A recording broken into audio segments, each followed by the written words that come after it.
যে বড়ো আৰু মিচিংসকল অসমীয়া ভাষা তেওঁলোকে আচলতে মান্যতা নিদিয়ে বা তেওঁলোকে নিজকে অসমীয়া বুলি ক'ব নোখোজে বুলি যে কৈছে, এই মানুহজনক অতি শীঘ্ৰে আচলতে অসম সাহিত্য সভাৰ সভাপতিৰ পদবীৰ পৰা অতি শীঘ্ৰে আচলতে বৰ্খাস্ত কৰিবৰ কাৰণে আমি দাবী উত্থাপন কৰিছোঁ। তেওঁ অসম সম্পৰ্কে তেওঁৰ আচলতে ধাৰণা নাই। অসম মানে কি? অসম মানে আপোনালোকে নিশ্চয় জানে, ইয়াতে বৈচিত্ৰতাৰ কথা আহিছে। অসম সমান নহয়, ইয়াত সকলো জাতি জনগোষ্ঠীৰ কথা আহিছে। আজি মানে এই অসম সাহিত্য সভাৰ সভাপতি যিগৰাকী ইতিমধ্যে অসমীয়া ভাষাক লৈ যি ধৰণৰ মন্তব্য আগবঢ়াইছে যে বড়ো আৰু মিচিংসকল অসমীয়া ভাষা তেওঁলোকে আচলতে মান্যতা নিদিয়ে বা তেওঁলোকে নিজকে অসমীয়া বুলি ক'ব নোখোজে বুলি যে কৈছে, এই মানুহজনক অতি শীঘ্ৰে আচলতে অসম সাহিত্য সভাৰ সভাপতিৰ পদবীৰ পৰা অতি শীঘ্ৰে আচলতে বৰ্খাস্ত কৰিবৰ কাৰণে আমি দাবী উত্থাপন কৰিছোঁ। তেওঁ অসম সম্পৰ্কে তেওঁৰ আচলতে ধাৰণা নাই। আজি অসম বুলি ক'লে আপোনালোকে জানে, অসম শব্দটোৱে আচলতে অসমীয়া বা গোটেই এই অসমখনৰ মূল কথাটোক আচলতে পৰিচয় বহন কৰি আহিছে। অসম মানে কি? অসম মানে আপোনালোকে নিশ্চয় জানে, ইয়াতে বৈচিত্ৰতাৰ কথা আহিছে। অসম সমান নহয়, ইয়াত সকলো জাতি জনগোষ্ঠীৰ কথা আহিছে। আজি অসমত আপোনালোকে জানে যে ইয়াত শ্ৰীমন্ত শংকৰদেৱে কোনবিলাক কথা কৈছিলে, যে অনৈক্যৰ মাজত ঐক্য, সেই কথাটো শ্ৰীমন্ত শংকৰদেৱে কৈ গৈছে।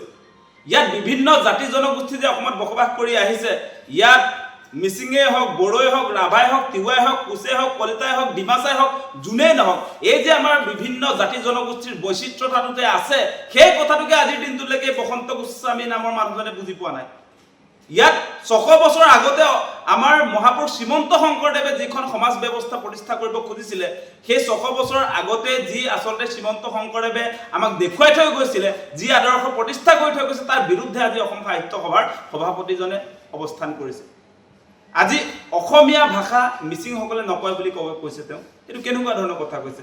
প্ৰতিটো লোকপিয়লত মিচিংসকলে আচলতে অসমীয়া ভাষাক স্বীকৃতি প্ৰদান কৰিছে আৰু লোকপিয়লত সদায় অসমীয়া ভাষা মিচিংসকলে ব্যৱহাৰ কৰি আহিছোঁ বুলি আচলতে প্ৰতিটো লোকপিয়লত কৈ আহিছে। গতিকে এই মুহূৰ্তত মিচিঙে অসমীয়া নকয় বুলি ক'লে কোনোবাই মানি ল'ব নেকি? সেই কথাটো আপোনালোকে বিবেচনা কৰি চাওক। মই মিচিং হ'ব পাৰোঁ, প্ৰথম মই মিচিং, তাৰ সমান্তৰভাৱে অসমীয়া, তাৰ পাছত আমি ভাৰতীয়, তাৰ পাছত আমি বিশ্ব নাগৰিক। সেইটোহে কনচেপ্ট। ইয়াত সংকীৰ্ণ মনোভাৱ এটা লৈ অসমখনক ভাগ ভাগ কৰাৰ যি ধৰণৰ আচলতে মানসিকতা একাংশই মেইন ষ্ট্ৰীম মানুহ আচলতে গঢ়ি উঠিছে তেওঁলোকৰ মগজত, সেইবিলাক পৰিত্যাগ কৰক।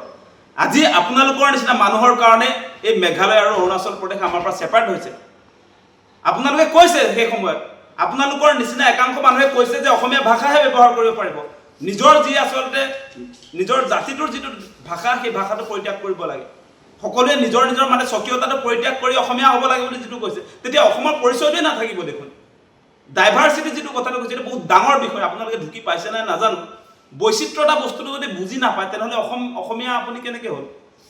অসমৰ জাতি জনগোষ্ঠীৰ প্ৰতি যদি আপোনালোকৰ কোনো ধৰণৰ আচলতে দায়বদ্ধতা নাই, আপুনি যদি একোৱে বুজিয়ে নাপায়, আমাৰ অসমত থকা আমাৰ বিভিন্ন জাতি জনগোষ্ঠীৰ যদি নিজস্ব কৃষ্টি, সংস্কৃতি, ভাষা, সাহিত্য যদি নাথাকে, তেনেহ'লে কিহৰ অসম এইখন? সেই কথা বতৰাবিলাক আপোনালোকে বুজি পাব লাগিব।